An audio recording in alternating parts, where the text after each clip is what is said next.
की आपण थोडंसं समोर येऊन बसावं. पाठीमागच्या महिलांनी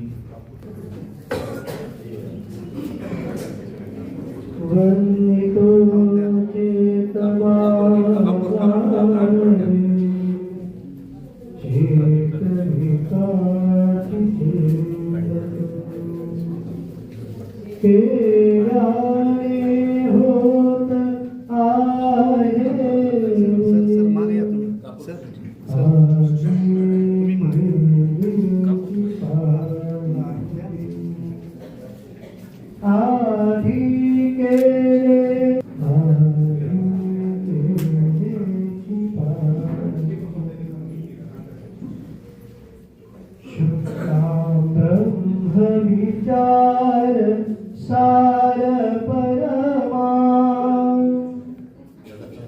अज्ञान जगत व्यापी वीणा पुस्तक धारी अभयदा जाग्या सकारा हस्ते स्फाटित मालिकां विदधतीं वन्दे तां परमेश्वरीं भगवतीं बुद्धिप्रदां शारदां वन्दे तां परमेश्वरीं भगवतीं बुद्धिप्रदां शारदां. विश्व निर्माण हे ध्येय असे, देशभक्तीने समाज भारू हा तर अमुचा ध्यास असे. असे ध्यासपंथाचे वारकरी हो, ज्यांनी या पंढरीची मनोमन पूजा रचली. असे कैलासवासी राजाभाऊ दादा, त्यांचं हे जन्मशताब्दी वर्ष, त्यानिमित्तानं या कार्यक्रमाचं आयोजन करण्यात आलेलं आहे. जो बिंदू आहे तोच दादांचा आयुष्यभराचा विचार आहे. आपल्या भारतीय शिक्षण प्रसारक संस्थेची मुहूर्तमेळ ज्या दोघींनी रोवली त्यांच्यापैकी प्रमुख असणारे स्वर्गीय राजाभाऊ दादा उर्फ बाळकृष्ण शिवाजीराव चौसाळकर. आज आपल्या आजी माजी शिक्षकांचा मेळावा. मी आपल्या स्थानिक समन्वय समितीचे माननीय कार्यवाह किरणदादा पदरकर यांना विनंती करतो आजच्या कार्यक्रमाच्या प्रसंगी आपण प्रार्थना करू. कमलाकरराव चौसाळकर सर आणि उपस्थित सर्व, आपण नशीबवान आहोत की ज्या संस्थेचा आता अमृत महोत्सवी वर्ष सुरू आहे त्या संस्थेच्या स्थापनेत ज्यांचा सहभाग होता, ज्यांनी सुरुवातीच्या मुहूर्तमेळ ठेवण्याच्या प्रसंगी आपलं योगदान दिलं, तिथून ते कार्यरत राहिलेत, अशांपैकी एक जण आज आपल्या बरोबर उपस्थित आहे. फार कमी संस्था अशा असतील की ज्या संस्थांमध्ये इतका दीर्घकाळ कुणी प्रत्यक्ष संस्थेला मोठं होताना पाहिलंय. तर ते धायगुडे गुरुजी आज आपल्या बरोबर. ते धायगुडे गुरुजी, खारकर गुरुजी, कोदरकर गुरुजी, बालासाहेब गुरुजी, वैद्य सर यांनी ज्यांच्या बरोबर, ज्यांच्या प्रेरणेने या कामाला सुरुवात केली, ते राजाभाऊ दादा चौसाळकर यांच्या जन्मशताब्दीच्या वर्षानिमित्त आपण आज हा कार्यक्रम आयोजित केला. महत्व किती असतं पहा.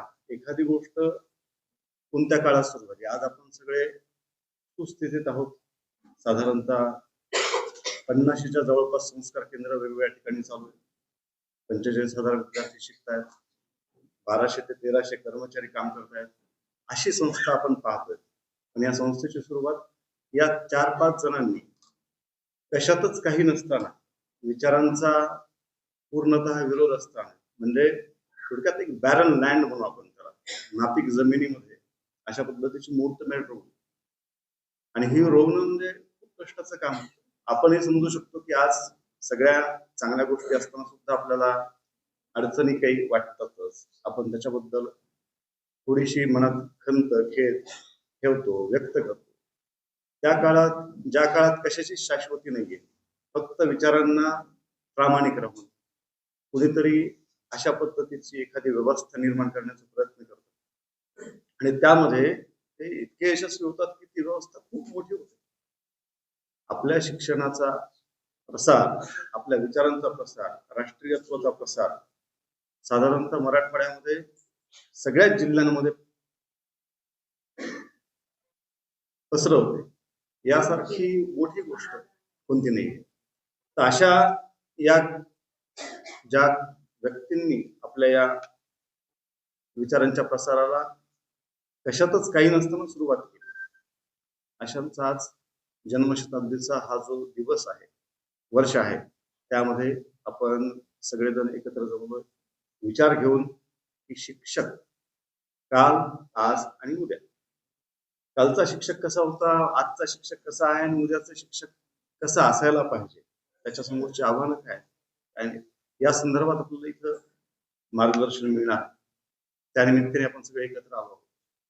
अशा महत्वाच्या प्रसंगी आपण आपल्या पूर्वसुरींचं, ज्यांनी खूप कष्ट केले या सगळ्या संस्थांच्या मोठ्या उभारणीमध्ये, त्यांची आठवण काढणं, त्यांच्या स्मृती जागवणं, त्याच्यापासून ती प्रेरणा घेणं, हे सगळं यामध्ये अपेक्षित असतं. त्याच्यामुळे आपले मार्गदर्शक म्हणून आज समोर आहेत की ते सुद्धा कोण आहे, ते बाळकर सर, ज्यांनी ह्या संस्थेच्या अत्यंत अडचणीच्या कालावधीमध्ये खूप महत्वाची भूमिका निभावली आहे आणि त्यांनी सगळे स्थित्यंतर पाहिली आहे. आज या वयात सुद्धा म्हणजे 80 क्रॉस केलंय सरांनी, त्या वयात सुद्धा आपल्याला सर त्या उमेदीने, म्हणजे मला कधी कधी आश्चर्य वाटतं की धायगुडे गुरुजी 93 वर्षाचे, बाळकर सर 83 वर्ष असेल सरांचं वय, एवढ्या पायऱ्या चढून येणं 50च्या 60च्या सुद्धा लोकांना कधी कधी अवघड वाटतं, कंटाळवाणं वाटतं आणि ते सहज चढून येतात. धायगुडे गुरुजी जेव्हा यायला लागले होते तेव्हा तुम्ही पाहिलंय, त्यांनी फक्त त्या रेलिंगला धरून येतात. म्हणजे ही जी उमेद आहे ना, ही आपल्यामध्ये किमान यांच्या आपल्या प्रत्यक्ष सहवासातून आपल्यामध्ये जागी झाली तरी आपण खूप काही कमवलं असं मला वाटतं. आज या कार्यक्रमाच्या निमित्ताने आपण सर्व जमला. नक्कीच आपल्या मार्गदर्शकांचं मार्गदर्शन घेतल्यानंतर आपल्याला त्याच्यातून काही प्रेरणा मिळेल अशी अपेक्षा आहे आणि आपल्या या संस्थेचा विस्तार ज्या पद्धतीने गेल्या 75 वर्षात झालाय त्याच पद्धतीने अधिक उमेदीने, अधिक मोठ्या टप्प्याकडे आपण पुढच्या कालखंडात जाऊ अशी मी या प्रसंगी अपेक्षा व्यक्त करतो आणि थांबतो. धन्यवाद. आणि अत्यंत सहजतेनं प्रचारक म्हणून राहिले, काही काळ तर होईन घालवलेत असं एक्झाम्पल, उदाहरण असणारं व्यक्तिमत्व, इतिहास आणि पाहिलं की इतिहास त्यांनी स्वतः तयार केलेली आहे. अत्यंत गरीब मुलांच्या सोबत आणि ह्या 5 जणांची त्यांनी जे आता पंचपरिवर्तन असेल ते या 5 जणांनी पंचपरिवर्तनाचा पाया जोडला असे आदरणीय तुळशीरामजी गुरुजी. या कार्यक्रमासाठी प्रमुख उपस्थिती म्हणून उपस्थित असलेले माननीय श्री कमलाकरराव चौसाळकर सर, सचिव योगेश्वरी शिक्षण संस्था अंबाजोगाई, यांचे स्वागत करण्याची विनंती मी डॉक्टर गोपाळराव चौसाळकर सर यांना करतो. ते विनंती करतो आपण मंचावर स्वागतासाठी यायचं आहे. कमलाकररावजी चौसाळकर आणि योगेश्वरी देवस्थान यासोबतच देवमुखी शिक्षण संस्था आणि मी लहानपणापासून अगदी लहान असताना त्यांच्या घरामध्ये वावरलो आणि असंच सदैव असंच मोठं असणार आहे. अभियांत्रिक म्हणजे टेक्निकल याच्यामधनं डायरेक्ट लाईव्ह यंत्रासोबत हाताळताना आलेले आहे. एक सहजता, हसतमुख, स्वतः शिकणं पण अत्यंत नरमाईनं, प्रेमानं, जवळीकतेनं समस्येची ओढ जाणून घेणारा कार्यकर्ते असे आहेत. तर आपल्याकडे आल्यानंतर स्वागत केलं पाहिजे. कल्पनाताई राजापूरच्या स्मृती आहे आणि सुद्धा ओळख करून घेणार आहे. मुख्य शिक्षकापासून प्रांत कार्यकर्त्यापर्यंत काम केलेले, शिक्षण क्षेत्रामध्ये सर्वदूर प्रवास करून काम खूप असो, त्यासोबत विज्ञान विषय असो, बातमी तयार करणं असो आणि विज्ञान विषयाचे शिक्षक असो, मराठी हा विषयावरती प्रभुत्व शाळेमध्ये माननीय मुख्याध्यापक म्हणून त्याने काम केलं आणि सुंदर अशी व्यवस्था तयार केली. आणि ह्या वैद्यकीय व्यवसायामध्ये येत असताना सामाजिक जाण आणि भान हे दोन्ही असणार असे व्यक्तिमत्व आहे. आमच्या पुढे पत्रकारितेचे धडे त्यांच्यापासून घेतले आणि एक पत्रकारितेमध्ये सुंदर काम कसं करता येते ते पूर्ण केले. पदव्युत्तर केलं आणि नंतर PhD पण पूर्ण केली. पण तिथे गेल्यानंतर ऑस्ट्रेलियामध्ये ॲडलेड येथे मराठी शाळा असली पाहिजे आणि मराठी शाळा नुसती असून नाही चालणार, ती सातत्यानं चालली गेली पाहिजे. मग त्याच्यासाठी असलेली सगळी तिथं उभारणी या तरुणाने केले. आंबेजोगाईचा हा तरुण ऑस्ट्रेलियामध्ये जाऊन आपल्या संस्काराचं बीजारोपण करतो. हे सगळ्यांसाठी अभिमानाचा, आनंदाचा, गर्वाचा क्षण आहे. म्हणून या आपल्याला राजेभाऊ उर्फ बालकृष्ण तोफसाळकर यांना मी अभिवादन करतो. माझा थोडा घसा बसलेला सर्दी झालेली आहे. आजच्या या विशेष कार्यक्रम जो आयोजित केलेला आहे, माजी शिक्षक मेळावा व भावी शिक्षक मेळावा, तर त्या मेळाव्याला पहिल्यापासून मी शुभेच्छा देतो. या कार्यक्रमास उपस्थित असलेले माननीय आलुरकर साहेब, हेबाळकर सर, तुळशीरामजी धायगुडे, किरण कोदरकर, या संस्थेच्या केंद्रीय संचालका डॉक्टर कल्पना तोफसाळकर, वर्षा मुंडे, पवार साहेब, चौधरी साहेब, त्याच्यानंतर अँकरिंग करणारे कंगळे साहेब. कंगळे साहेब तर आमच्या गल्लीतले, लहानपणापासून तिकडे. तर या संस्थेचा जो इतिहास आहे तुम्ही स्वतः लहान असताना पाहिलेला आहे. या संस्था स्थापन करण्यामागे 5 पांडव, त्याच्यामध्ये तुळशीराम गुरुजी, हरकर गुरुजी, वैद्य सर, राजाभाऊ आणि खुलगापूर सर, या लोकांनी मिळून एकत्र बसून ही संस्था स्थापन केलेली आहे. आणि आंबेजोगाईमध्ये शैक्षणिक पाया हा चौसाळकर फॅमिलीने रोवलेला आहे. 1917 साली योगेश्वरी शिक्षण संस्था हे आमच्या वडिलांनी स्थापन केली. त्यामध्ये पण गावातील काही वकील मंडळी व क्रांतीवर लोक होते. त्यानंतर 1951 या वेळेला आमचे बंधू राजाभाऊ तोफसाळकर यांनी ही संस्था स्थापन केली आहे. ज्या वेळेला राजाभाऊ फॉर्म मध्ये होते, म्हणजे तारुण्यावस्थेत होते, त्यावेळेला या ठिकाणी निजामी राजवट होती. निजामी राजवट असल्यामुळे या ठिकाणी त्यांना कोणत्याही प्रकारचा हिंदू धर्माबद्दल प्रचार करायचा नाही असं त्यांना सक्त ताकीद होती. पण तरीही राजाभाऊनी हिंदू धर्माचा प्रचार सोडला नाही. त्यानंतर राजाभाऊचं शिक्षण योगेश्वरी शिक्षण संस्थेमध्ये झालं.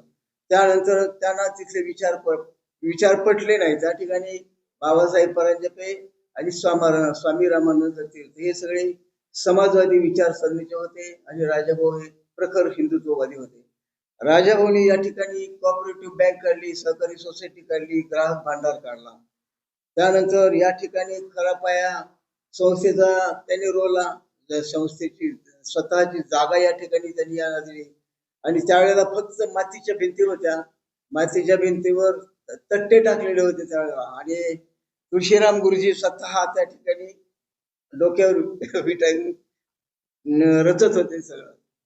आणि ते दृश्य खूपच जरा विदारक होतं, कारण त्यावेळेला पैसा नव्हता. निजामाचं सरकार असल्यामुळं त्यांना मदत नव्हती. मग ज्या वेळेला निजामाचं सरकार आपल्या देशातून निघालं, यावेळेला आपल्या मराठवाड्याच्या क्रांतीवर आंदोलन केलं मराठवाडा स्वतंत्र व्हायसाठी, तर मराठवाडा 1 वर्ष आणि 13 महिन्यानंतर स्वतंत्र झाला. तर त्यावेळेला मग ज्या वेळेला दादानी या ठिकाणी संघाची स्थापना केली. संघाची पहिली स्थापना आंबेडकर चौकामध्ये ऍडव्होकेट गिरवलकर त्या ठिकाणी संघाची स्थापना झाली आणि मी स्वतः जात होतो त्या संघामध्ये. आमच्या घरातले सगळे जात होते. त्यानंतर मग साखेचा दादानी विस्तार केला. दादानी हिंदू हिंदू राष्ट्र समिती स्थापन केली. त्यानंतर दादाने मुंज, विवाह ह्या सार्वजनिक संस्था चालू केल्या. ते स्वतः अगोदर पैसे खर्च करायचे, नंतर त्यांनी स्वतःहून त्या ठिकाणी झोपून दिलं. नंतर डॉक्टर गोपाळ चौसाळकर त्यांच्या हाताखाली आल्यानंतर त्यांनी पण तेच पुढे ठेवले. त्यांचा भाऊ अनिरुद्ध चौसाळकर त्यांनी पण हे दादांचं कार्य पुढे ठेवलेलं आहे. दादांच्या बाबतीत बोलायचं, दादाची सर्व मुलं योग्य असे सुशिक्षित आहेत, डॉक्टर आहेत, कोणी इंजिनियर आहेत. त्यांच्या मुली पण सुस्थितीत आहेत. त्यांची सून तर कल्पना डॉक्टर आहे. दादांच्या बाबतीत अजून बोलायचं झालं तर 1900 माझ्या लक्षात नाहीये, तर त्यावेळेला दादांनी ज्या वेळेला इथे शाळा सुरू केली, त्या शाळा सुरू करायला जागा नव्हती. मग पहिल्यांदा जागा सुरू झाली केशवराव कुर्लुकर कराड सॉरी केशवराव करडे यांच्या शाळेत. त्या शाळेत मी जात होतो पहिलीला दुसरीला आठवतं मला. तर त्यावेळेला त्या शाळेत मी जात होतो. नंतर शाळा गेली झरकरच्या वाड्यामध्ये, झरकरच्या वाड्यातून नंतर यावेळेला 4 वर्ग सुरू झाले, त्यावेळेला शाळा इथे आली. त्यानंतर शिक्षकामध्ये वैद्य गुरुजी होते. तर दादांचं संघाचं जे कार्य होतं तर 1950 त्या साली दादांनी संघाची स्थापना केली. यादवराव जोशी म्हणून संघाचे खूप मोठे प्रचारक होते. ते अंबेजोगाई आल्यानंतर इथल्या समाजवादी पक्षाच्या लोकांनी त्यांच्या विरुद्ध तीव्र असे निवेदन केले, पण त्या ठिकाणी दादांनी हार मानली नाही. तरीही त्यांनी संघाचा शाखेचा विस्तार सुरूच ठेवला. आणि त्यानंतर दादाचं बाकीचं भवितव्य आपल्याला सगळं माहितीच आहे. दादानंतर सार्वजनिक सेवेतून निवृत्त झाले. खरं पाहिलं तर ही संस्था त्यांनी काढलेली आहे. या संस्थेबद्दल आम्हाला सगळ्यांनाच संसारकरांना अभिमान आहे. बस एवढं बोलतो मी.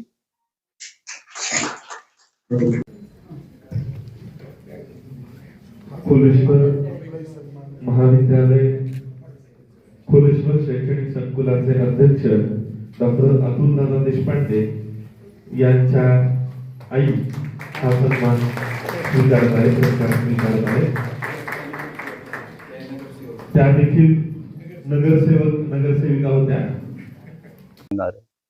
50ला ज्यावेळेस आम्ही दोघे बेंगलोरला प्रथम वर्षाला गेलो, तिथून आल्यानंतर मग या सगळं आत्ता सांगितलेले कमलाकररावांनी समाजवादी पक्षाचा जास्त त्रास होऊ लागला.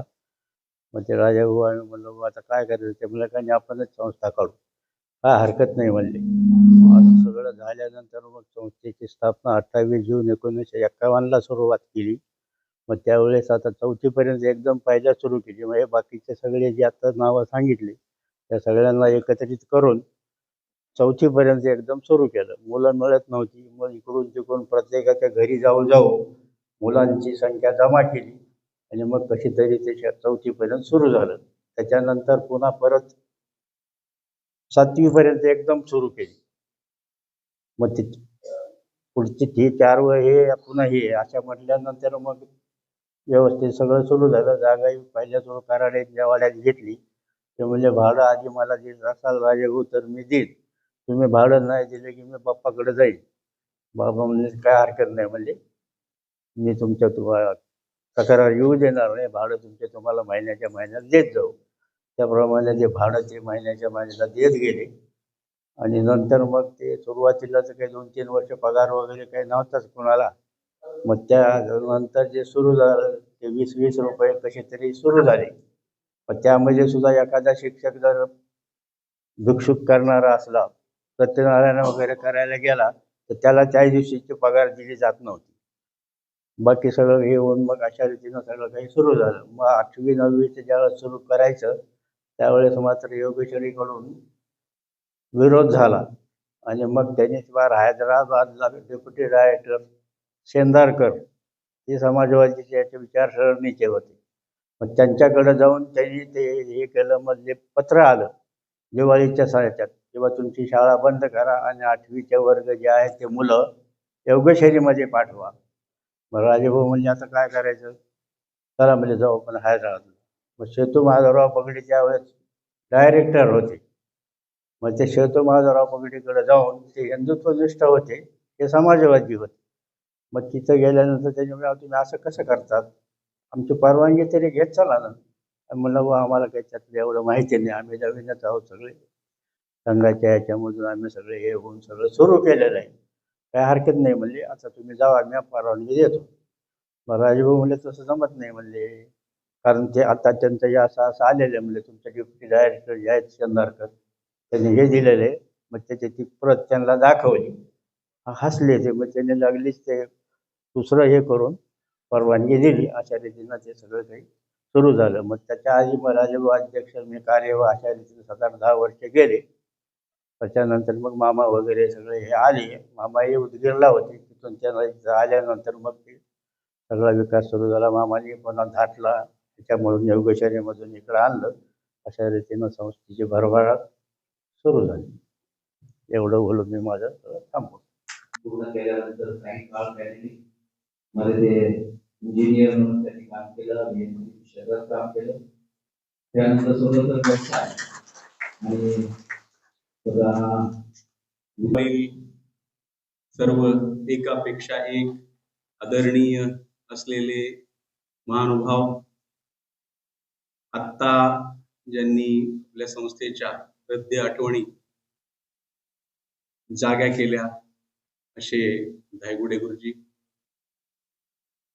आपल्या संस्थेचे अध्यक्ष, आपल्या संस्थेला वैचारिक दिशा देण्यामध्ये ज्यांचं महत्वाचं योगदान आहे असे शरदराव हेबाळकर, ज्यांना आपण बापू म्हणतो, कमलाकररावजी चौसाळकर, जे दादांचा कार्यक्रम आहे म्हणून आवर्जून उपस्थित झालेले आहेत, किरणदादा स्थानिक समन्वय समितीचे कार्यवाह, आणि आपण सर्वजण शिक्षक बंधू भगिनींनो,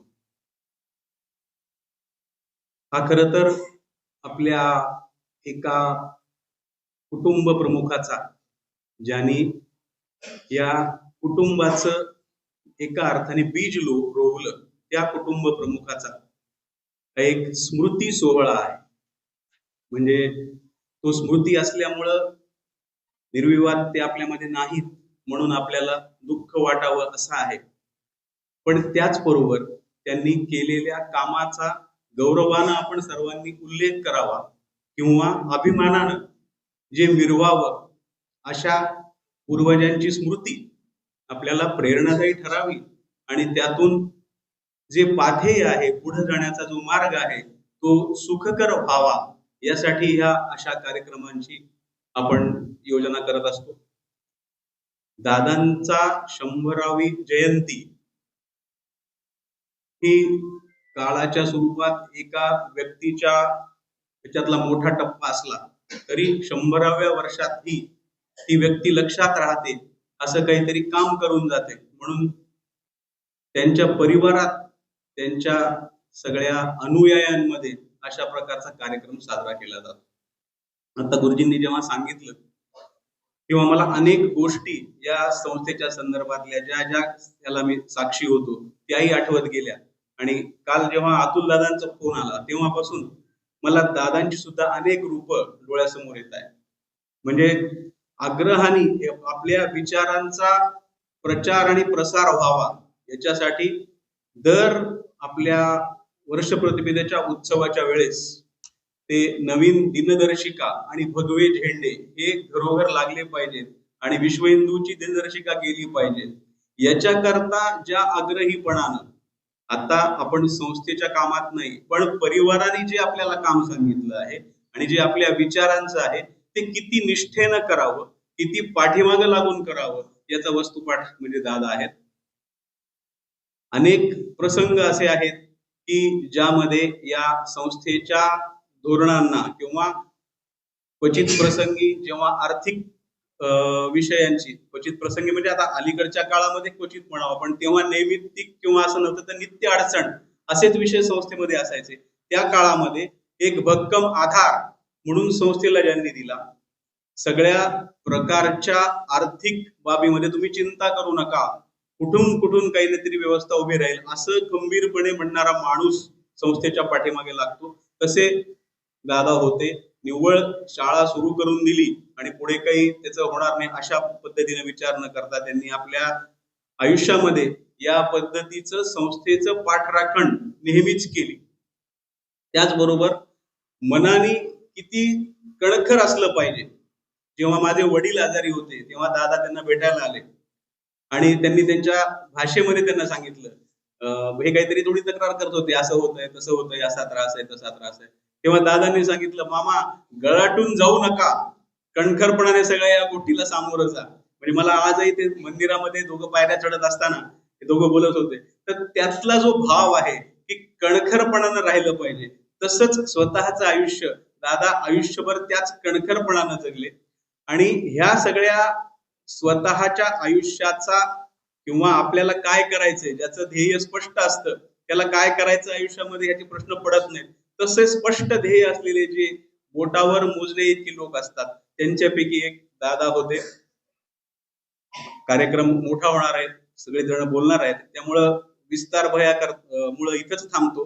पण दादांच्या स्मृतींना विनम्र अभिवादन करतो आणि त्यांच्यासारख्या मनस्थितीमध्ये, त्यांच्यासारख्या सगळ्यांना पाठिंबा देण्याच्या मनस्थितीमध्ये आणि कणखर मनस्थितीमध्ये आपण सगळे राहू अशी प्रार्थना ईश्वराजवळ व्यक्त करतो आणि माझं बोलणं थांबवतो. धन्यवाद. सादर करण्यासाठी प्राध्यापक शैलेश कुराडे यांना आमंत्रित करतो.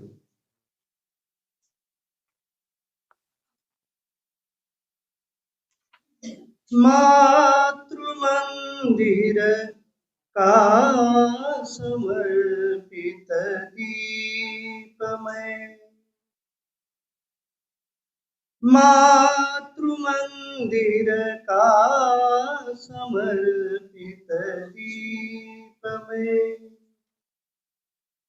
चाह मेरी यह कि मैं जलता रहूं, जलता रहूं। मातृमंदिर का समर्पित दीप में, कर्म पथ पर मुस्कुराऊं सर्वदा, आपदाओं को समझ वरदान में, जग सुने झूमे सदा अनुराग में, उल्लसित हो नित्य गाऊं गान में, चिरतम दल अज्ञता निज तेज से, पल अजय निशंक मैं चलता रहूं, मातृमंदिर का समर्पित दीप में, बन कर सज उठे जय माए, राह में जलत जितने मिले वे शूल भी, धन्य यदि मैं जिंदगी की राह में कर सके अभिषेक मेरा धूल भी,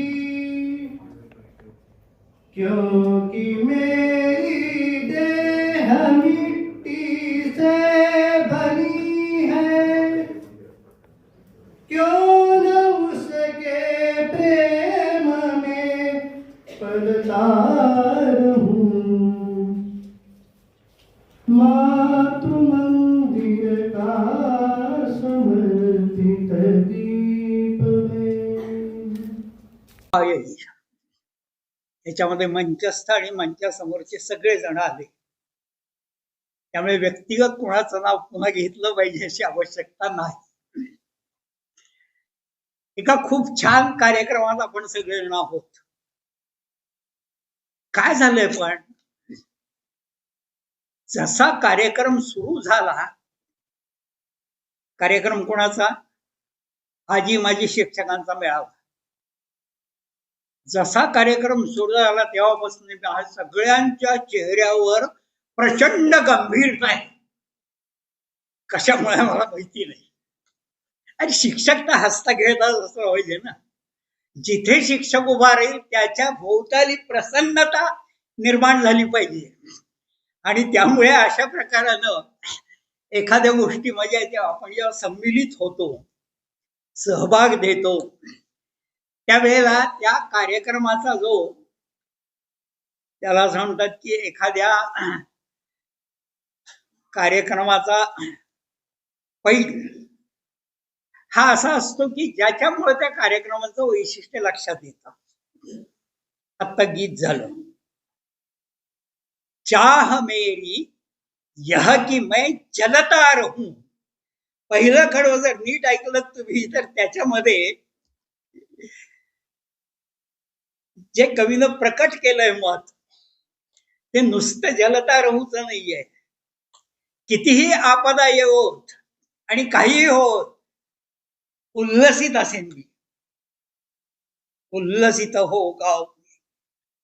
याचा अर्थ असा आहे की ज्या कार्यक्रमासाठी आपण आता एकत्र आलेलो आहोत, तो कार्यक्रम चेहऱ्याच्या हास्य असावं असा आहे, तो गंभीर कार्यक्रम नाही. आणि आपण तर सगळे शिक्षण क्षेत्रातले आहोत ना. आता मी जसं म्हटलं की जिथं शिक्षक उभा आहे तिथं त्याच्या सभोवती एकदम प्रसन्नतेचं वातावरण निर्माण होत असतं. आम्ही जर गंभीर चेहरे केले तर सगळं जग गंभीर होईल, गरज नाही. राजाभाऊंच्या विषयी, राजाभाऊ चौसाळकरांच्या विषयी एक 3-4 मनोगतामध्ये पुष्कळशा गोष्टी आपल्या समोर आल्या आहेत. त्यामुळे पुन्हा त्याची पुनरावृत्ती करेन मी अशी आवश्यकता नाही. पण 70 वर्षापूर्वी इथे जे कोणी राष्ट्रीय स्वयंसेवक संघाचे प्रचारक होते, माझ्या बोलण्यामध्ये राष्ट्रीय स्वयंसेवक संघ, प्रचारक, प्रथम वर्ग, संघ शिक्षा वर्ग असे सगळे शब्द येणार आहेत. आपल्यापैकी बहुसंख्य जणांना ते शब्द आता परिचित असतील. विशेषतः संघाच्या शाखेशी ज्यांचा नित्य संबंध आहे त्यांना हे परिभाषा खूपच चांगली अवगत आहे. पण बाकीच्यांनी स्वतःच्यासाठी घाबरायचं कारण नाही, कारण हे साधे शब्द आहेत. संघाची शाखा, संघ, संघाचे शिक्षण वर्ग, जिल्हा कार्यवाह इथं बसलेले आहेत मंचावर. पण हे सगळे शब्द माझ्या बोलण्यात येणार. त्याचं कारण असं आहे की ज्या व्यक्तीच्या जन्मशताब्दीच्या निमित्तानं आपण एकत्र आलेलो आहोत, काय गंमत आहे बघा. संघाचं जन्मशताब्दीचं वर्ष चालू आहे. 1925च्या विजयादशमीला राष्ट्रीय स्वयंसेवक संघाची स्थापना एका डॉक्टरनं केली, डॉक्टर हेडगेवारांनी केली. आणि आता 100 वर्ष होत आहेत त्या गोष्टीला. कशासाठी केली? हिंदू समाज संघटित व्हावा यासाठी. त्यावेळेला पहिलं जे त्यांचं हे होतं ते भारत स्वतंत्र व्हावा आणि हिंदू समाज संघटित व्हावा याच्यासाठी संघ सुरू झाला. त्याला 100 वर्ष झाली. म्हणून सगळ्या देशभर विविध प्रकारचे कार्यक्रम चालू आहेत. आणि गंमत पहा, संघ सुरू झाला त्याच्या दुसऱ्याच वर्षी राजाभाऊ चौसाळकरांचा जन्म झाला, 1926 मध्ये. हा योगायोग आहे. पण एक सांगू, मी अंबेजोगाईत 1970 मध्ये आलो. इथे आल्यानंतर स्वाभाविकच इथली सगळी गावातली मंडळी, इथली घराणी, गाव लहान होतं बरं का. 70 साली सुद्धा संख्या 20,000च होती अंबेजोगाईची, 20-25,000. आजच्या इतकं मोठं अंबेजोगाई नव्हतं.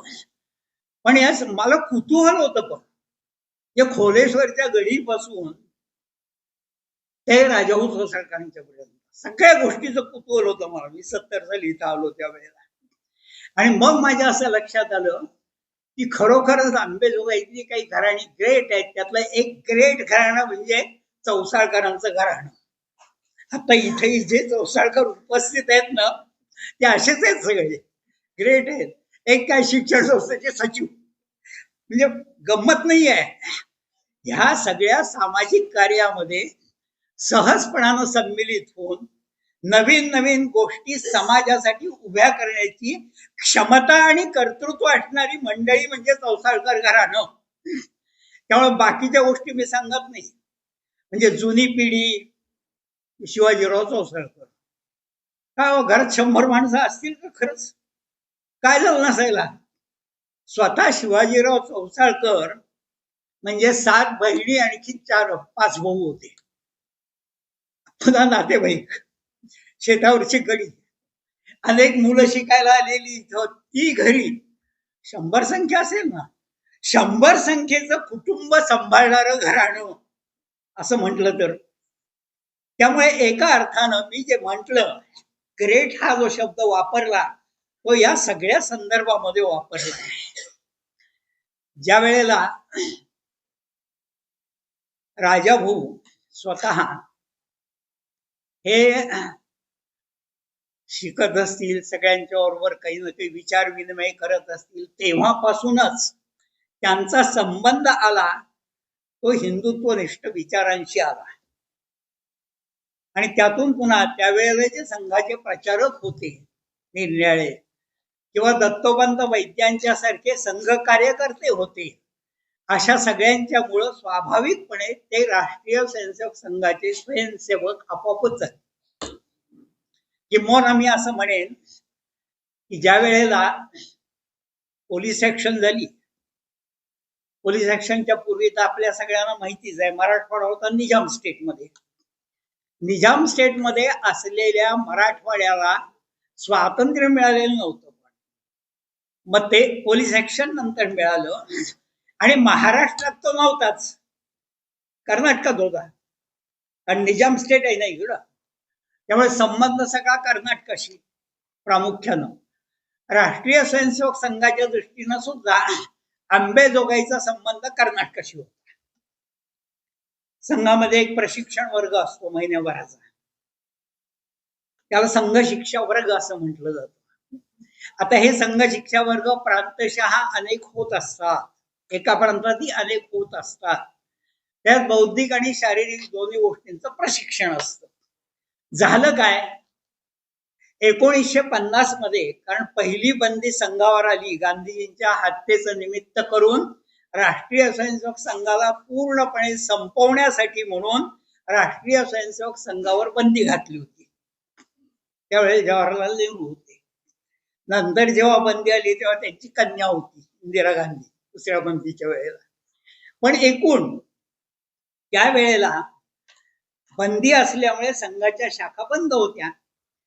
पण जेव्हा बंदी उठली, शाखा सुरू झाल्या आणि संघ शिक्षा वर्ग पण सुरू झाले. या भागाचा म्हणजे कर्नाटकाचा संघ शिक्षा वर्ग बंगलोरला होता. हे इथं बसले ते तुळशीरामजी आणि राजाभाऊ, दोघे बंगलोरला संघ शिक्षा वर्गाला गेले होते त्यावेळेला 1950. आणि तिथून आल्यानंतर काय अंगात वारं भरलं माहिती नाही, पण लगेच 51 पासून 60 पर्यंतचा कालखंड या सगळ्यांनी गाजवलेला कालखंड आहे. म्हणजे संघाच्या कार्याची व्याप्ती एवढी मोठी करून ठेवली त्यांनी. या 51 सालीच एक प्रभात आणि 3 सायम शाखा होत्या. म्हणजे आपण कल्पना करू शकाल, 15,000 वस्तीचं गाव आणि एक प्रभात आणि 3 सायम शाखा, ही स्थिती त्यावेळेला त्यांनी निर्माण केली होती. रोज एकमेकाला भेटल्याशिवाय करमत नाही. संघाचा विचार सगळ्यांच्या जवळ पोहोचवण्यासाठी सगळ्यांच्या भेटी घेणं, संपर्क करणं, बौद्धिक शारीरिक कार्यक्रमांची रचना करणं, या सगळ्या गोष्टी त्यांच्या चालू होत्या. त्याच्यात एक विचित्र घटना घडली. दक्षिणांचल किंवा या दक्षिणेतल्या संघ कामाचे प्रमुख होते, प्रचारक असलेले ते यादवरावजी जोशी. कर्नाटक प्रांताचे ते प्रमुख होते, क्षेत्र प्रमुख होते. त्यांचा प्रवास होता बंगलोरकडे जाण्याचा आणि ते अंबेजोगाईला आले होते. आता गंमत अशी, अंबेजोगाई हे सुशिक्षितांचं गाव, पण सगळे सुशिक्षित हे सुसंस्कारित असतात असं नाही, सुसंस्कृत असतात असं नाही. त्यामुळे काय, असंस्कृत सुशिक्षितांनी तो कार्यक्रम होऊ द्यायचा नाही असं ठरवलं होतं. कार्यक्रम झाला, पण त्यांनी निषेध केला. अंडी फेक, टोमॅटो फेक असली काहीतरी संस्कृती असलेले लोक होते, त्यांनी केलं ते. पण यादवराव जोशींच्या त्या कार्यक्रमानंतर 2 गोष्टींचा प्राधान्याने विचार सुरू केला स्वयंसेवकांनी. आणि स्वयंसेवकांनी म्हणजे कोणी, याच तरुण कार्यकर्त्यांनी. काय फार मोठे विचारवंत होते, PhD झाली, काही नाही. या आपल्या सामान्य संघ स्वयंसेवकांनी विचार केला की याला जर उत्तर द्यायचं असेल, नेमकं त्याच्या या विषयावरचा उतारा जर काढायचा असेल आपल्याला, तर आपल्याला सुद्धा संघाच्या शाखांच्या स्वयंसेवकांनी एखादं शिक्षण संकुल उभं केलं पाहिजे. प्रत्यक्ष हे करायला अडचणी खूप होत्या. प्रत्यक्ष तो सगळा इतिहास सांगायचा तर त्याला स्वतंत्र आपल्याला सत्र घ्यावं लागेल. त्यामुळे मी त्या विषयामध्ये जास्ती खोल जात नाही. पण पंडितराव कारड्यांच्या खोलीमध्ये पहिल्यांदा प्राथमिक शाळेचा वर्ग जेव्हा सुरू केला, तुळशीरामांच्या उजव्या हाताचा वास येऊन बघा. त्यावेळेला तिथली जी जमीन सारवली त्याचा वास येईल, तो सुगंध येईल. अरे असे सुगंध ज्यांच्या हाताला आहेत असे हे राजाभाऊ आणि तुळशीरामजींच्या सारखे सगळे स्वयंसेवक आहेत. आणि हे स्वयंसेवक आहेत. आणि म्हणून मी असं म्हणलं की माझ्या मुखामध्ये दुसरे शब्द येणार नाहीत. या महान व्यक्ती होत्या, हे महापुरुष होते, अमुक तमुक, असं काही नाही. हे सगळे स्वयंसेवक संघाचे. कारण संघानं त्याला घडवलंच असं होतं. आणि आजही संघ नेमकं तेच करतोय, दुसरं काही करत नाही. मनुष्य निर्मिती, मनुष्य घडवणं एवढंच संघाचं कार्य आहे आणि ते तो करतोय. हा, आता घडवलेल्या व्यक्ती नाना प्रकारचे पराक्रम विविध प्रकारच्या क्षेत्रामध्ये करतात. संघ नाही करत ते. संघ फक्त व्यक्ती निर्माण ही एकच गोष्ट करतो. आणि असं व्यक्ती निर्माण हे एका व्यक्तीकडून अन्य व्यक्तींच्या मध्ये संचारित होतं. याचा अनुभव हा त्यावेळची जी पिढी आहे, राजांची, तुळशीरामजींची, खुल्लापूरकर असतील, श्रीधर खारकर असतील, एकापेक्षा एक कर्मठ स्वयंसेवक बरं का सगळे. मला आठवते की 70 साली मी इथं आल्यानंतर सुद्धा हिवाळी शिबिरामध्ये संघाच्या 3 दिवसाचा कॅम्प लागतो. टेंट लावलेले असतात आणि थंडीमध्ये तिथं कॅम्प लागतो. खारकरांना दमा होता आणि शिवाय शुगर इतकी होती त्यांना की इन्सुलिन घेतल्याशिवाय खाता यायचं नाही. हा माणूस आपल्या बरोबर वातीचा स्टोव, पातेलं, सिरिंज उकळण्यासाठी असं सगळं घेऊन त्या शिबिरात यायचे. आणि शिबिरातल्याही कुठल्या कार्यक्रमामध्ये वेळ झाला असं नाही व्हायचं. हा जो एक कठोरपणा, कर्मठपणा स्वभावामध्ये संघामुळे या सगळ्यांच्या ऐकत आलेला होता. आणि त्यांच्या मूळच्या अत्यंत दिव्य अशा शक्ती संघातून ज्या विकसित झाल्या होत्या त्याचा परिणाम म्हणून आम्ही सगळे शिक्षक आज इथं आहोत. त्यांचा मेळावा आहे. आता ज्यांचा हा असा मेळावा आहे त्या शिक्षकांचे चेहरे कसे असावे लागतील. म्हणून मी तुम्हाला गमतीनं म्हटलं या गंभीरपणा सोडून द्या आणि हसत, जी गोष्ट करायची ती हसत खेळत करायची. बिलकुल कुठल्या गोष्टीचं टेन्शन मनावर ठेवायचं नाही. हा स्वभाव सगळ्यांचा असला पाहिजे. शिक्षकाचा तर असलाच पाहिजे.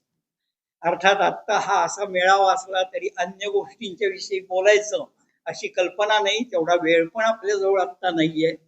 पण ज्या वेळेला ही शाळा त्यांनी काढली त्यावेळेच्या सगळ्या गोष्टींच्या आठवणी स्वाभाविकपणे मनामध्ये अनेकांच्या येत असतील.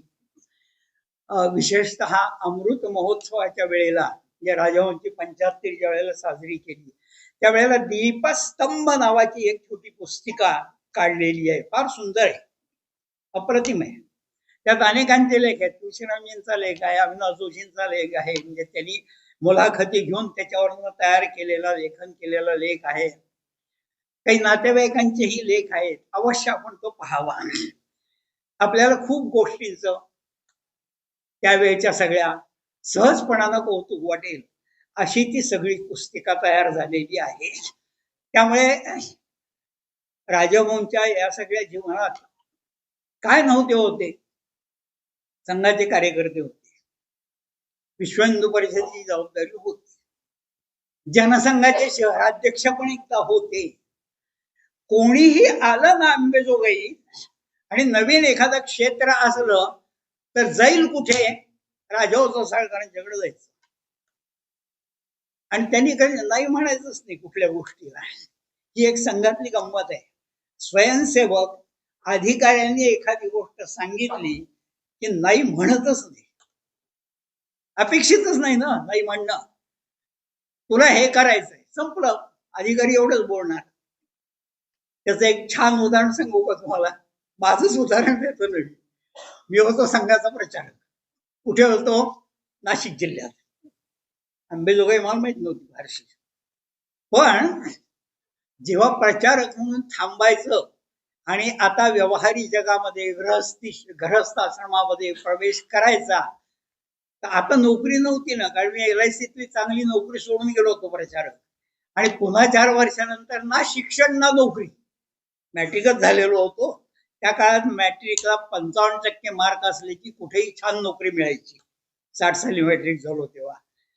पण 70 साली मी जेव्हा परत प्रचारक म्हणून काम थांबवलं आणि व्यवहारी दुनियेमध्ये प्रवेश केला, तेव्हा प्रश्न निर्माण झाला. प्रचारकांचे वर्ग असतात, अभ्यास वर्ग दरवर्षी असतात. प्रचारक म्हणजे आपलं पूर्ण जीवन संघाच्या कामासाठी देणारा. मग 4 वर्ष देईल, 10 वर्ष देईल, पुढे काही वर्ष देतील, पुढे अख्खं जीवन देईल. उदाहरण सांगू, सरळ सरळ नरेंद्र मोदी, आम्ही त्यांना पंतप्रधान म्हणून ओळखतो. कोण होते? वलसाड जिल्ह्याचे प्रचारक होते.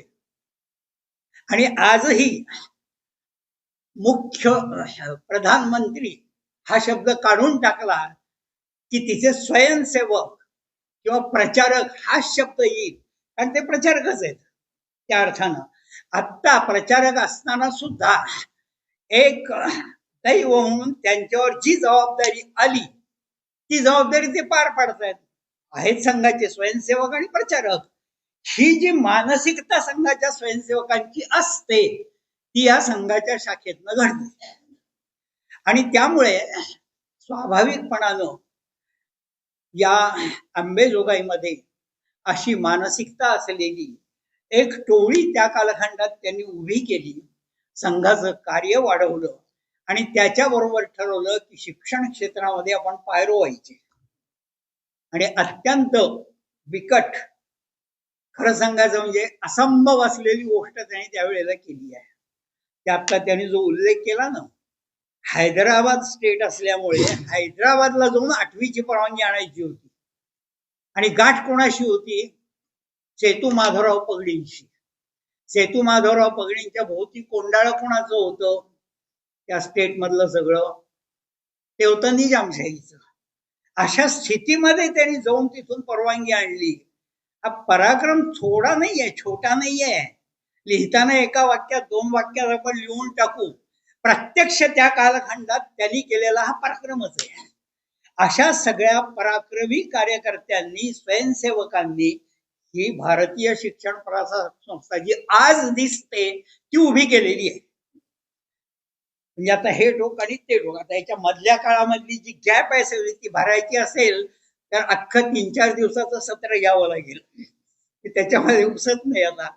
पण आपण सगळेजण भाग्यवान आहोत की भारतीय शिक्षण प्रसारक संस्थेच्या छायेखाली आपण सगळेजण आहोत. त्याच्यासाठी आपण काही ना काही काम करतो आहोत. हे आपलं भाग्य आहे. का भाग्य आहे असं? तर भाग्यवान असलेल्या राजाभाऊ चौसाळकरांच्या सारख्या कार्यकर्त्यांनी ते उभं केलं आणि आपल्या हातात दिलेलं आहे. याच्या पलीकडे काय सांगणार? आणि त्यामुळं आजच्या या दिवशी आपण सर्वांनी सहजपणानं मनाशी एक संकल्प करावा की अशा व्यक्तींचं जे जीवन आहे ते जीवन नुसतं आदर्श नसतं, ते आपल्या सगळ्यांनी किंवा आपल्या संपर्कातल्या लोकांनी आचरणात आणावं यासाठी माझी चाललेली सगळी धडपड आहे. असा एक संकल्प आपण सगळेजण करूया. मला वाटतं आजी आणि माजी शिक्षकांचा मेळावा असं जेव्हा म्हटलं तेव्हा अशी काही कल्पना संयोजकांची असावी. आता मी मुळामध्ये शिक्षक आहे. जे मी तुम्हाला जे सांगत होतो ना, ते प्रचारकांचा वर्ग झाला. त्या वर्गामध्ये संघचालकांनी विचारलं, थांबणार कोण कोण आहेत, घरी कोण जाणार आहेत? आता संघाचं काम थांबवून ते स्वयंसेवक असतील, संघाचं कामही करतील, पण प्रचारक म्हणून जीवन थांबवून घरी कोण जाणार आहे? आम्ही 4-5 जण खाली मान घालून उभे राहिलो. असे एकेकाला त्यांनी विचारलं, पुढे काय करणार, पुढे काय करणार, पुढे काय करणार आहे? मी गुळमुळीत उत्तर दिलं. 2-3 ठिकाणी अर्ज केले नोकरीसाठी म्हणून. बाबाराव भिडे नावाचे प्रांत संघचालक होते. त्यांची एक पद्धत होती, डोक्यावरची टोपी काढायची, डोक्यावरनं हात फिरवून लांबलचक शेंडी अशी वर करायची. ते गमतीनं म्हणायची, हे एरियल आहे. मला सगळ्या गोष्टी कळतात या एरियल मुळे. त्यांनी त्या पद्धतीनं डोक्यावरून हात फिरवला, एकच वाक्य बोलले, आम्ही असं ऐकतो की अंबेजोगाईला आपले स्वयंसेवक शाळा चालवतात. एकच वाक्य. मी त्या प्रचाराच्या वर्गातनं बाहेर पडलो आणि थेट अंबेजोगाईला आलो. काय अर्ज नाही, फिरज नाही, काही नाही. आलो इथे आणि इथे शिक्षक झालो. 8वी ड चा क्लास टीचर होतो मी 4 वर्ष तब्बल. शिक्षकच होतो आधी. त्यामुळे शिक्षक म्हटलं की मला स्वतःला असं भरून येतं, आपण शिक्षक आहोत या गोष्टीनं. त्यामुळे असा जो आजी माझी शिक्षकांचा मेळावा निमित्त एका अर्थानं महापुरुषाचं, राजाभाऊ तोरसाळकर यांच्यासारख्या आमच्या बंधू स्वयंसेवकाच्या शताब्दीचं, आणि अशा शताब्दीच्या निमित्तानं आपण सगळेजण एकत्र आलो. मला वाटतं की त्यांच्या जीवनातल्या या सगळ्या गोष्टी आपण आपल्याही जीवनामध्ये परिवर्तित असणार. त्यांचं जीवन वेगळं, आपलं जीवन वेगळं, परिवर्तित असतील, पण मूळ एकच. त्या पद्धतीचं जीवन आपल्याही जीवनामध्ये आपण आचरणात आणू, असा एक संकल्प या निमित्तानं आपण सगळ्यांनी केला तरी आजच्या या कार्यक्रमाचं सार्थक झालं असं म्हणायला हरकत नाही. धन्यवाद. धन्यवाद.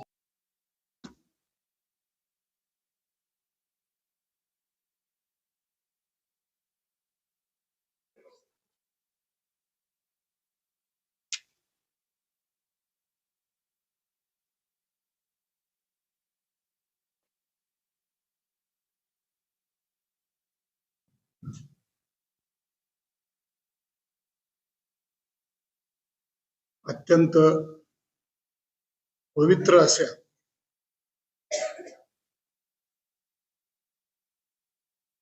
जन्मशताब्दी कार्यक्रमाच्या निमित्ताने जमलेले संस्थेतून आचार्य म्हणून बाहेर पडलेले, निवृत्त झालेले आचार्य म्हणून काम करणारे आज मितीस, आणि त्यांच्या प्रेमापोटी आलेले इतर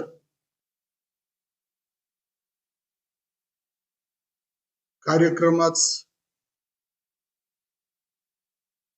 महत्व जाणून आलेले योगेश्वरी संस्थेचे कार्यवाह श्री कमलाकरजी, त्यांचे सुपुत्र ऑस्ट्रेलियातून आलेले कपिलजी, आपण ज्यांची जन्म शताब्दी निमित्त एकत्र आलेलो आहोत, त्यांच्या सोबत संस्थेचं आपण ज्या निमित्तानं इथं बसलेलो आहोत, त्या संस्थेची मुहूर्त मेढ रोवलेले, खर तर आपण फार अत्यंत मी त्याच्यासाठी पवित्र आणि महत्वाचं याच्यासाठीच म्हटलं की भाग्यवान आहोत की आपल्याला त्यांच्या सोबत काम केलेले, पहिल्या दिवशीच्या भावना अजूनही सोबत ठेवलेले आणि 93व्या वर्षी त्या व्यक्त करू शकत असलेले, कुठल्याही प्रकारच्या मदतीशिवाय वर चालत येऊन कार्यक्रमामध्ये सहभाग देत असलेले तुळशीरामजी गुरुजी, आणि गेल्या 56 वर्षापासून इथे आपल्या स्वकर्तृत्वाने, स्वतःच्या कॉन्ट्रीब्युशनने आणि आपल्या समर्पणाने आदराचं स्थान मिळवलेले हेबाळकर सर आणि माझे सर्व सहकारी बंधू, संस्थेतील सहकारी बंधू, 48च्या बॅकड्रॉप मध्ये आता ज्याचा थोडासा उल्लेख झाला, त्या बॅकड्रॉपवर शाळा काढणं आणि संघाची शाळा काढणं हा त्या काळातल्या अत्यंत मोठ्या शौर्याचाच विषय असेल असं मला वाटतं. की त्या काळामध्ये स्वयंसेवकांना, आम्ही तर नंतर जन्मलेलो आहोत, तर काय सहन करावं लागलं, कशा परिस्थितीला पूर्ण भारतभरातील संघ ह्या नावाशी जो कोणी निकट, नुसतीच बंदी नव्हती, आणि त्यातल्यात महाराष्ट्रात तरी त्याच्या पुढच्या अनेक गोष्टी होऊन गेलेल्या होत्या. अशा काळामध्ये देखील आपला कल ओळखून आपल्याला आवडतं काय, आध्यात्मिक आपलं पिंड आहे हे ओळखून आपल्याला हेच करायचंय, आपल्या घरातून ज्या काही गोष्टी मिळवलेल्या आहेत त्याचा देखील अभिमान बाळगून, जसं आमच्या त्यांच्याच बोलण्यात त्यांच्याच ह्याच्यात लिहिलेलं आहे की मला अभिमान वाटत होता की आमच्या इथे दानशूर आमचे वडील आणि सगळे आमचे पूर्वीचे होते. हे सगळं करण्याचं दातृत्व त्यांना माहित होतं की आपण ह्याच गोष्टी घेऊन पुढे जाणार आहोत. आणि त्यापुढे प्रांजळपणे ते सांगतात की आमच्या जीवनाला घडवलेलं आहे आमच्या 2 गुरूंनी, एक गोळवलकर गुरुजी आणि दुसरे त्यांचे आध्यात्मिक गुरु. त्याच आत्ताच सांगितल्यासारखं दीपस्तंभ श्री गोपाळरावांनी पाठवल्यामुळे मला थोडस वाचायचा वेळ मिळाला. आणि असं मोठं शौर्याचं काम करून की शाळा इथं निर्मिती करायची, विरोधाचा देखील आपला कसा विरोध झाला असं आपल्या लक्षात आलं. मला वाटतं की तसा विरोध होणं हेच त्या काळातलं सुसंस्कृतपणाचं लक्षण होतं असं वाटू लागलं. कारण इतर ठिकाणी त्याच्यापेक्षा देखील फार वेगळ्या प्रकारचे विरोध झालेले होते, चालू होते. आणि तो तेवढाच विरोध जर असेल तर खरोखरच अंबाजोगाईमध्ये सुसंस्कृतच लोक आहेत. कारण अशा काही गोष्टी छोट्या मोठ्या होत राहतात, त्या आजच्याही काळात होत राहतात. आणि त्यामुळं आपण हे सगळं मोठं काम मनाने करून कुठल्याही प्रकारचं प्रायव्हेट लिमिटेड न करता, हे देखील त्यांच्या पुढे संधी होती. आज जशी संधी सगळ्यांना पुढे राहते तशी त्यांच्या पुढे संधी होती. पण ज्या गोष्टीसाठी केलेलं आहे त्याच गोष्टीला त्याला वाहून टाकणं आणि आपण त्याची पुढे न काळजी न करणं, इथेपर्यंतचे ते अचीव केलेले ते स्वयंसेवक. तर अशा यांचा जन्मशताब्दी दिन आणि सुदैवानं आताच म्हटल्यासारखं संघाचा पण जन्मशताब्दी वर्ष चालू आहे. अशा काळामध्ये मला ह्या कार्यक्रमात सहभागी होता आलं, हे देखील फार ठरवून देऊन नाही बरं का. मी इथं यायचं ठरवलेलं होतं, फक्त कार्यक्रम आहे हे मला माहित नव्हतं. आणि ऐन वेळेवर मला होता आलं, ह्याचं हे माझं भाग्याचंच लक्षण समजतो. कारण माझ्या देखील 11व्या वर्षातलं हे पहिलंच इथला कार्यक्रम आहे. कारण मला आठवतं की पहिल्यांदा 2016 मध्ये जेव्हा काही अशी जबाबदारी घेऊन मी इथे आलो, अविनाशराव जोशीचा पहिला कार्यक्रम, त्यांना इथून शुभेच्छा देण्याचा कार्यक्रम झाला 1 जानेवारी 2016. आणि त्याच्यानंतरचा कोरोनामुळे हे वाढलेलं थोडेसे एखादे 2 वर्ष जर सोडले तर त्या कार्यक्रम आज मला हा 2026 मधला हा माझा प्रकट कार्यक्रम पहिला आहे आणि इथं ह्याच स्टेजवर आहे. हे देखील मी माझ्या भाग्याचंच लक्षण समजतो.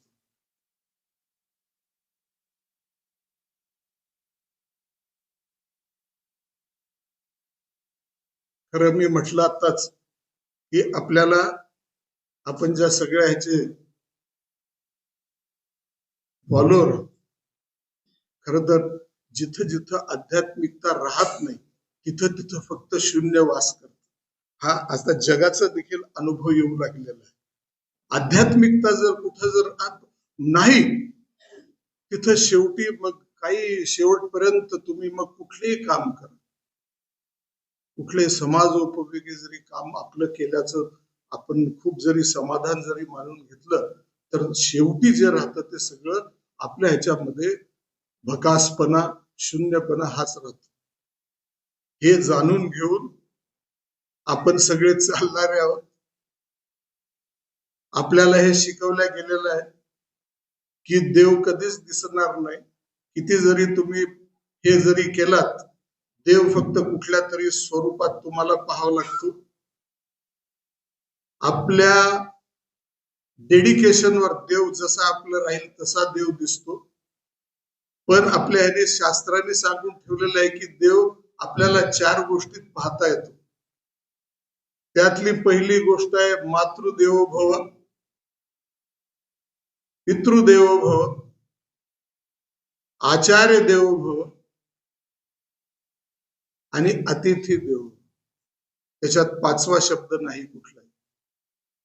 तर ह्या आचार्य देवोभवाच्या ह्या सगळ्या संमेलनात पूर्वी झालेले आणि आता झालेले चालू असलेल्या यांच्या सगळ्या एकत्रीकरणात उपस्थित असण्याचं भाग्य मी अनुभवतो.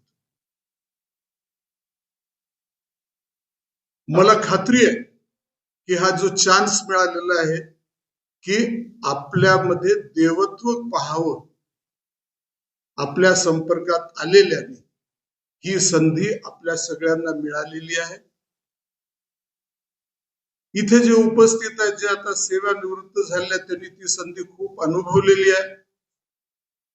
त्यांनी त्याचा अनुभव घेतलेला. ऍक्च्युअली तुम्हाला खरं तर जेव्हा आपले विद्यार्थी जेव्हा समोर येतात आणि जो भाव तुमच्या आपल्याकडे व्यक्त करतात तो देवाच्या पलीकडचा भाव राहतो. देवालयात गेल्यानंतर देखील त्यांच्या मनात अशा भावना येत नाहीत.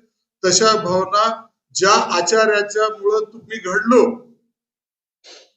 असं त्याला वाटतं आणि ते आचार्य समोर आल्यानंतर त्यामध्ये हा भाव तुम्हीच फक्त टिपू शकता. आणि तो आपण या पूर्वीच्या सगळ्या आचार्यांनी निश्चितच हे सगळं साध्य केलेलं आहे. आणि आताचे जे आचार्य आहेत ते देखील येत्या काळामध्ये ते देखील ह्या सगळ्या गोष्टीचा निश्चितच, कारण ज्या गोष्टीमध्ये आपण ज्या संस्थेच्या अंतर्गत आपण काम करतो इथं नुसतंच शिकवणं नाही, शिकवणं हा 50%चाच भाग आहे आपला. पण आताच म्हटल्यासारखं सुसंस्कृत करणं, ते शिकवणं कशासाठी ह्यावर देखील आपलं शिकवण्यापेक्षा अधिक लक्ष राहिलं पाहिजे आणि येत्या पुढील काळात राहणार देखील.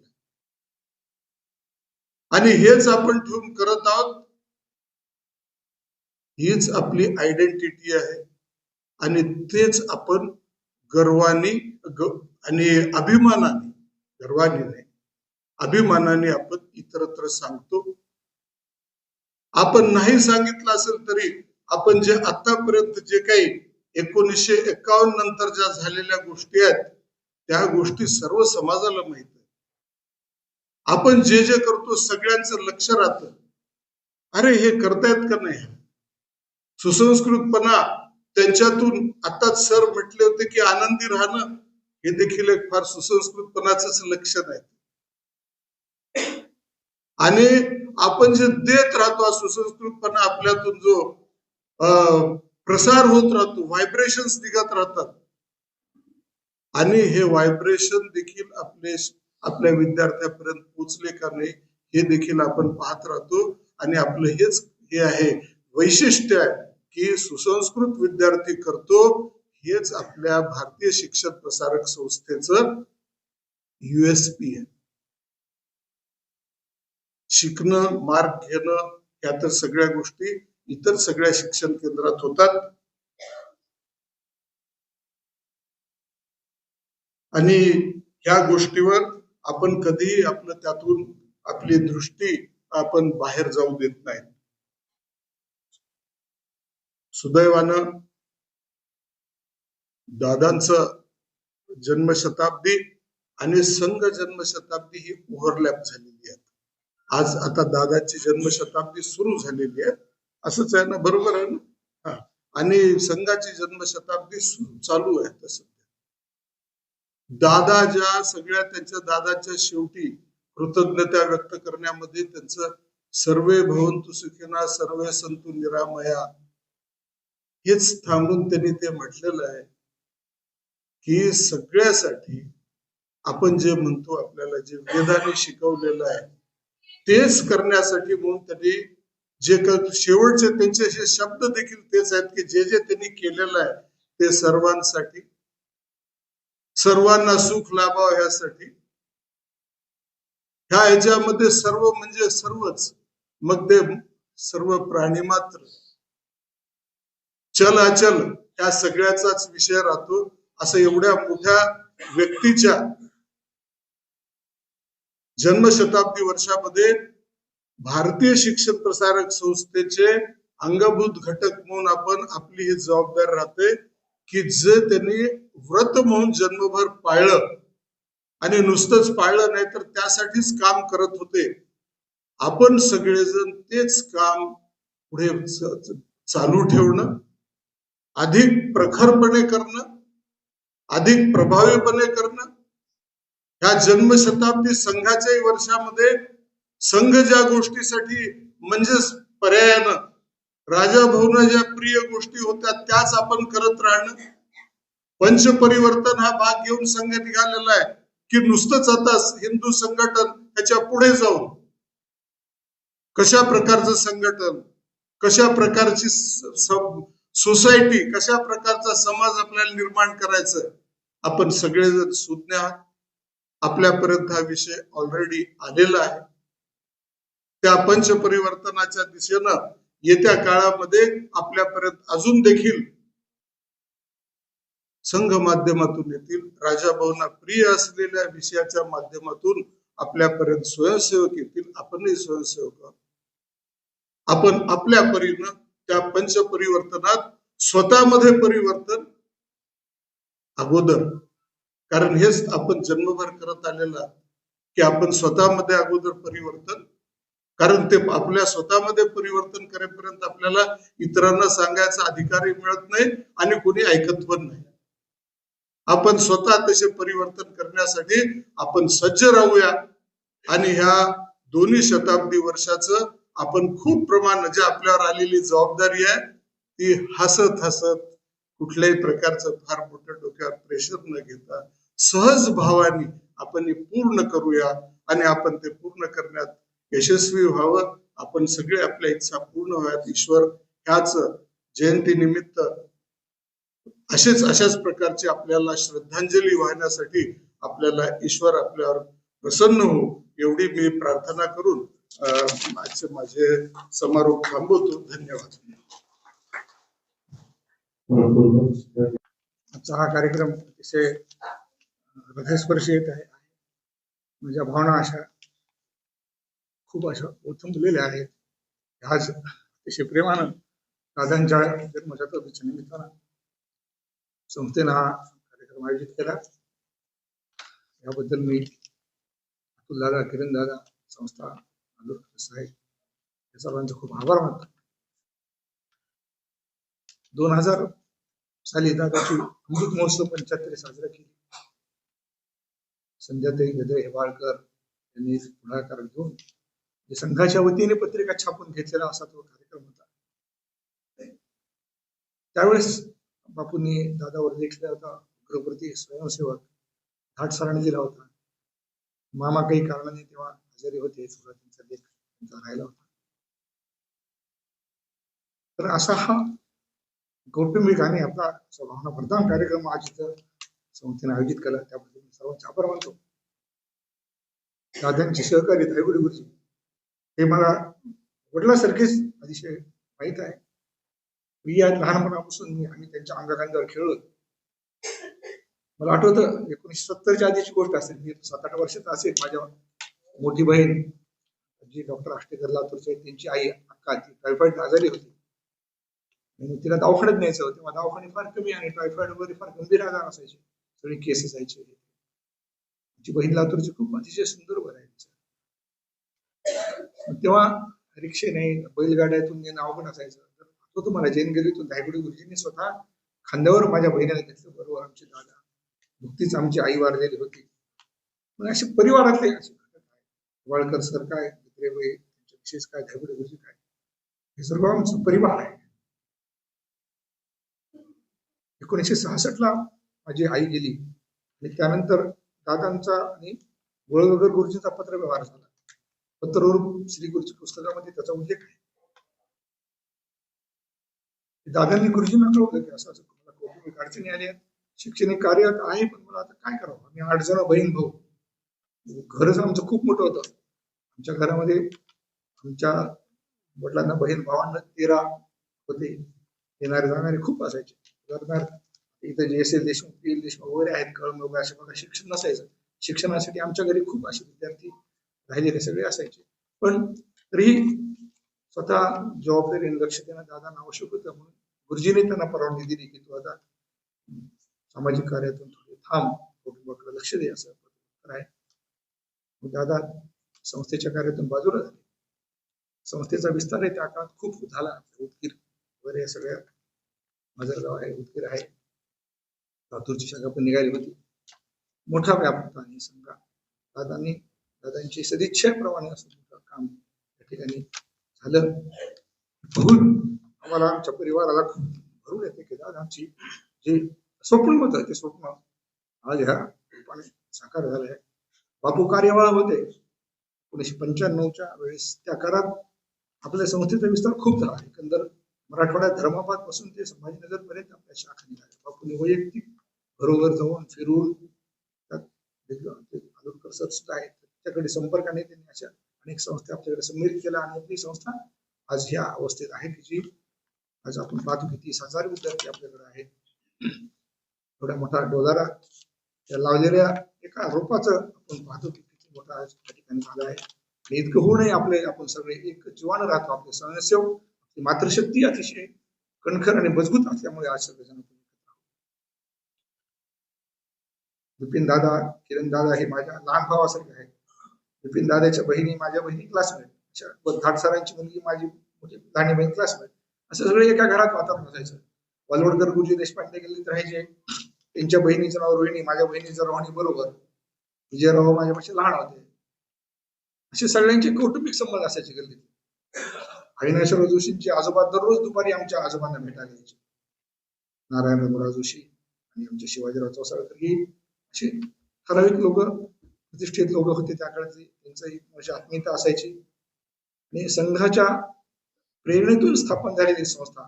त्या काळी आजही आपल्या गावात तसं संघाला तेवढं अनुकूल वातावरण नाही आहे. आपल्या गावात आपण पाहतो आपल्याला यावेळी सुद्धा बीजेपीला कमीच लिडिंग मिळाली विधानसभेला. मग त्या काळी आपलं पहिल्यापासूनच समाजवादी विचारसरणीचं गाव आहे.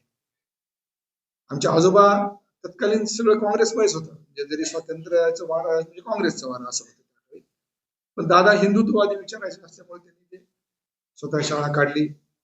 हा जो आमचा शेत आहे चौसाळकर कॉलनी, आमचा लहान माळा, आता इथं विहीर आहे, चंदनाची बाग असायची आम्हाला आठवते. अजूनही चंदनाचे काही झाडं आहेत. अनिरुद्धच्या घरात, कमलाकर काकाच्या घरात चंदनाचे झाडं होते. 2-3 वर्षापूर्वी चोराने चोरून गेले ते, पण हा चंदनाचा मळा होता आणि एकदम गावाला चिटकून असते शेत.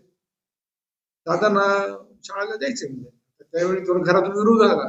आजोबा म्हणले, अरे एवढं जागा देतोस तरी अशी नाही म्हणतात, द्यायची आपल्याला मोक्ष शेत बाजूला होते ते. आम्हाला 4-5 एकर जमीन त्या काळी होती, दिली त्यांनी. शाळा स्थापन केली. शाळेत आपले मुलं आणले, आपल्या जवळची मुलं आणले. ते बाकी सगळं तुमच्या दीपस्तंभ आम्ही सगळ्यांना पाठवलं आहे, ऑनलाईन कॉपी त्याच्यामध्ये आहे. सगळ्यांनी कसं काय शाळा डेव्हलप केली, काय पुनरावृत्ती काही करण्यात आलं, असं जास्त गोष्टीच आहेत.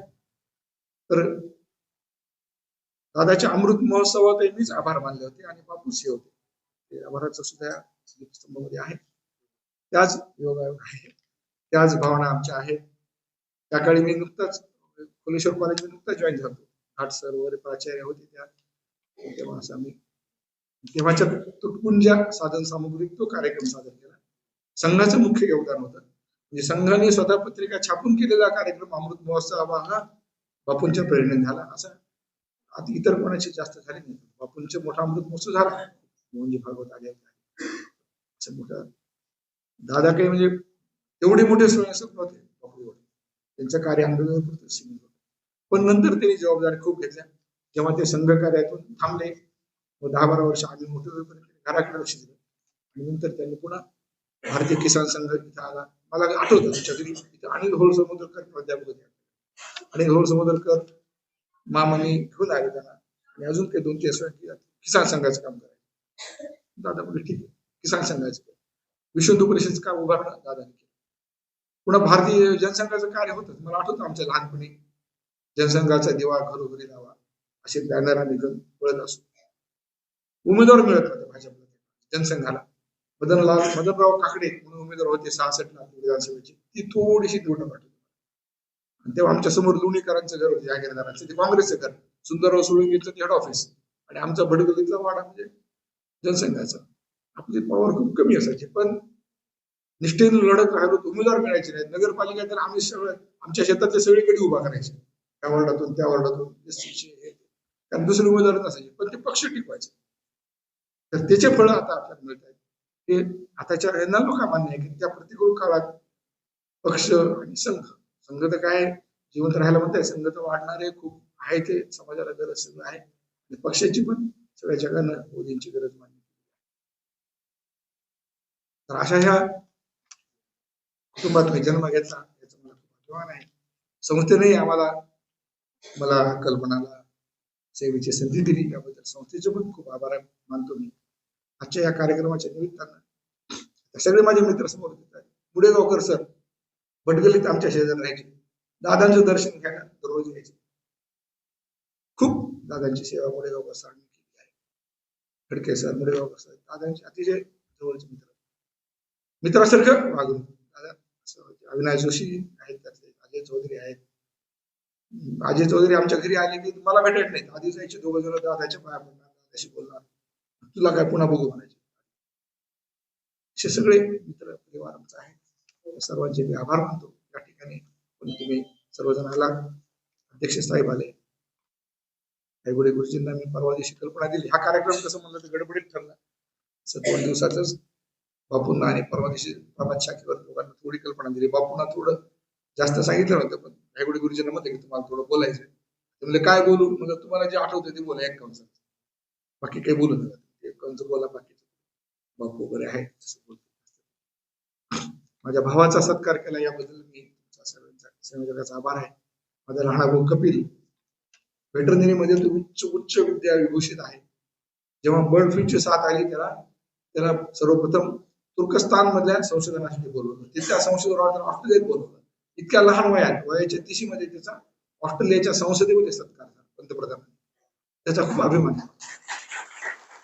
आणि त्यानं त्याच्या मित्रांबरोबर काही आपल्याकडले त्याचे कदम नावाचे होते मित्र, काय लक्षात नाही माझ्या, ऍडिलेड मध्ये त्यांनी मग आपल्या मुलांना शिक्षण पाहिजे, तर त्यांनी तिथे ऍडिलेड मराठी विद्यालय स्थापन केलं. त्याची प्रेरणा घेऊन ऑस्ट्रेलियामध्ये इतर संस्थेमध्ये तसे मराठी विद्यालय झाले.